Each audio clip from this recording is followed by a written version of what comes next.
everyone. Welcome back to MBA Monday. I'm Angela Guido, the founder of MBA Protocol, a career and MBA coach, and someone who is dedicated to helping you achieve your career dreams, whether that includes an MBA or not. But since I know so much stuff about MBA programs, I'm just dishing it here on this channel every Monday. Today I'm talking about MBA rankings. What do they mean and do they matter?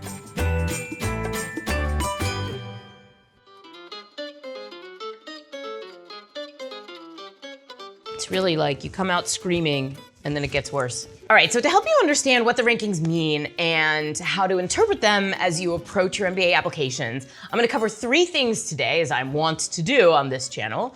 I'm gonna cover first, what are all the different rankings and what are they saying today? Second, I'm gonna cover, do the rankings even matter or not? And then third, I'm gonna talk about how we use the rankings, we at MBA Protocol, to help our clients make great decisions about which schools to apply to and which schools to let go by the wayside. All right, let's look at how the various ranking agencies rank various MBA programs in 2022, 2021. Some of them release their updates at the end of the year, some release their updates at the beginning of the year. I have in front of me the US News Best Business Schools, who is ranking Stanford University Graduate School of Business #1. If I go to the Poets and Quants ranking, again, we have Stanford GSB ranked #1. The Fortune ranking places Stanford at #2. And then we arrive, I skipped Bloomberg Business Week. Bloomberg Business Week that is also ranking Stanford #1. Stanford's looking pretty good so far. Then we move to the Financial Times rankings that puts Stanford GSB at #6. Wah, wah. Okay, so let's talk about this. All the different rankings agencies have a different formula by which they calculate where schools sit from one year to the next. The first thing you need to understand about rankings is that they are designed to sell advertising. Rankings consistently get among the highest traffic of any publications, articles, or posts. It's sexy stuff. We like to quantify things, we like competition, we like to know where things stand. So the first thing you need to understand is that the intention of the rankings, while there is certainly an altruistic component to it, they're really not designed for you, they're designed for the people who publish the rankings, #1. #2, when you look at the situation today where Stanford is #1 more or less across the board, except #6 in one place, it really forces you to call into question, what do these rankings even really mean? And are they all that relevant to you? Like I said, every organization has its own algorithm, and the schools do move up and down from year to year. In fact, the best years for clicks is when a great school like Stanford drops dramatically in the rankings. That's much more click-worthy than same old, Stanford's doing great. So you should always kind of look at the rankings with a huge mountain of salt in terms of the specifics. So which school's #1 versus which school's #5? These things are gonna change from year to year, and to some extent, it doesn't really matter because there is a general sense of agreement about which schools are the very best, which schools are the next best, which schools are in the next very elite, still top category, and then kind of where's everybody else. The overall position of schools in the buckets of echelons of quality and caliber and reputation doesn't really move much from year to year. But first, let me talk about what the rankings actually mean. And let me start by talking about what the rankings mean for schools. So, as I said, there's a general agreement about who's at the top and who's the next top and who's third top and who's everybody else. When a school that is lower in those echelons pops up into a higher rank, like for example, Bloomberg Business Week is ranking Dartmouth Tuck #2 this year. I predict that Dartmouth is going to see an influx in applications this year because they're going to catch the attention of more people who are looking to apply to top programs and are now willing to take the program a little more seriously than they might have when it was ordinarily ranked number 7, number 10, number 15. Dartmouth Tuck is definitely one of the top schools, but it doesn't usually appear in the very, very top of people's consciousness. So the rankings are very important for schools because they know that the caliber and size of their applicant pool is reasonably correlated with where they rank in a given year. Now, that's not to say that we're gonna see meaningful drops from your perspective when a school is higher or lower in the rankings.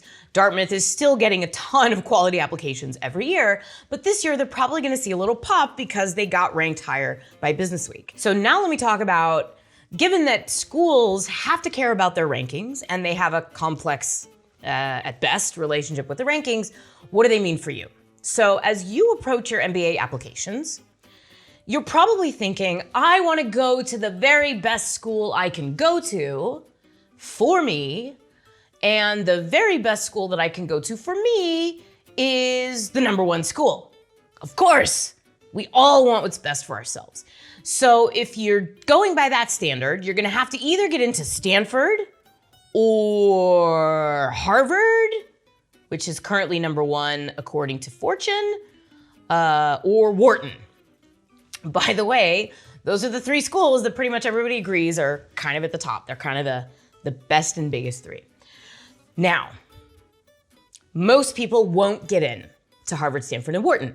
So if you're applying to business school and you really feel like you need an MBA for any of the reasons I've talked about in my previous videos this season and previously on this channel, then you are probably gonna have to apply to some schools that aren't in those top 3. And that's because those top 3 schools, as you can imagine, are the very most competitive. And so even if you're a rock star candidate, there are no guarantees that you're gonna get into those schools. So this brings me to how we actually use the rankings for our clients. We always want to make sure that our clients are getting into at least one MBA program that is going to help them fulfill their goals, and ideally, the best ranked and most reputable school possible. So this is where, to be honest, the rankings do indicate to some extent the caliber and reputation of the program that you will graduate from. Why this matters is twofold. The stamp on your passport, as we call it.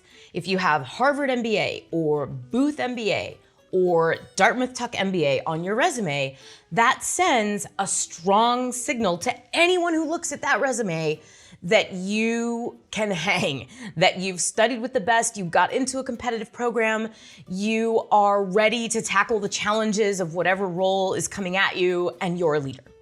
So having a strong brand on your resume is absolutely a benefit to you.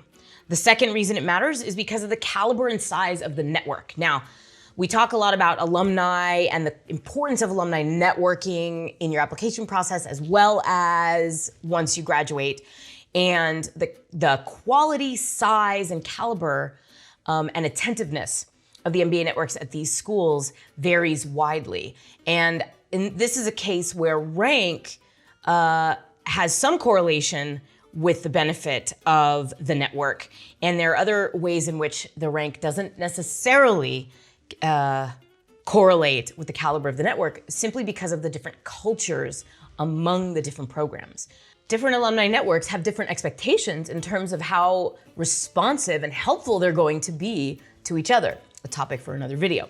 But as we're thinking about the caliber of the school you get into, we really do believe that the rankings in general, and again, these like echelons of schools, top, second top, third top, are of differentially higher value in this like passport stamp aspect of MBA programs than the schools that are not as widely recognized to be reputable and amazing. And that means that as you're applying to business school, we really recommend that you start with the rankings as a launching off place to do your research. So look at the schools that rank in the top 10, 15, 20, 30 for your geography, and also worldwide if you're looking to go internationally for your MBA. and then begin looking closely at those programs. You're gonna need to calibrate your candidacy vis-a-vis the strength of the applicant pools at those programs. And fortunately, we have an amazing tool to help you do that. It's called MBA Mo.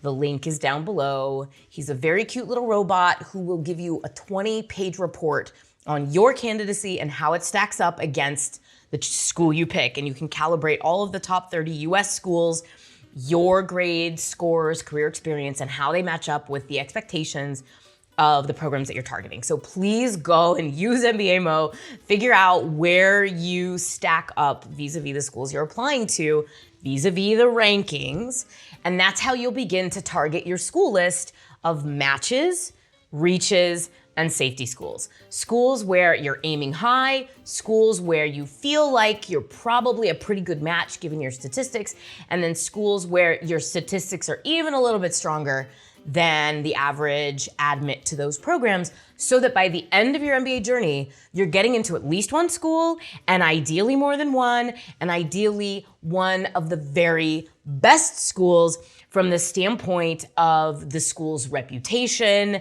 and the brand value, which does, as I said, correlate reasonably well with the rankings over time. Regardless, start with the rankings as your launching off point, calibrate yourself against schools, and then apply to a portfolio of schools that guarantees that you're gonna get in somewhere, but that you're also gonna have a chance at the very, very best. That was like the best start ever. Don't stop. Go. I think we have to agree, we're off to a good start. It's all downhill from here, Johnny. It's gonna be all crashing from here.